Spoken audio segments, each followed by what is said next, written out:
No Congress in 224 years of American history has allowed our country to default, and it's my sincere hope that this Congress will not be the first. There's been a ton of talk about what will happen if the United States hits the debt ceiling.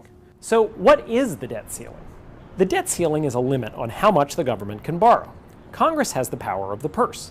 It tells the executive branch how much to spend and how much it can expect to receive in taxes. When Treasury faces a deficit, it sells bonds to make up the difference. The debt ceiling is a cap, set by Congress, on the value of those bonds. Right now, we are close to hitting the debt ceiling, which means the Treasury Department could lose the ability to pay the nation's bills. If we don't raise the debt ceiling, we're deadbeats. Here's the math that has economists worried. The Treasury would likely miss about 30% of the payments it makes daily.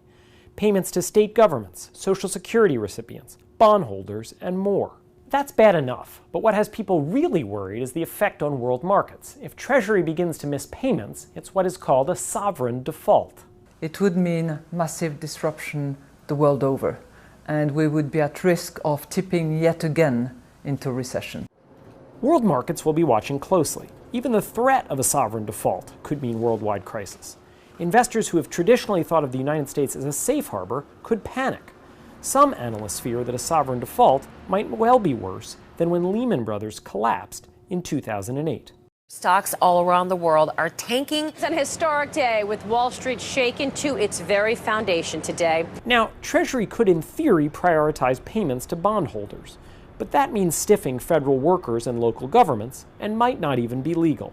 It's all uncharted waters. So what does this mean for the average American? Before you go out and buy cartons of cigarettes and prepare for a barter economy, consider that Congress has not allowed the Treasury to default in more than 200 years. Investors have gotten used to the idea that Congress waits until the last minute to solve this problem, which is why investors are not panicking, at least yet.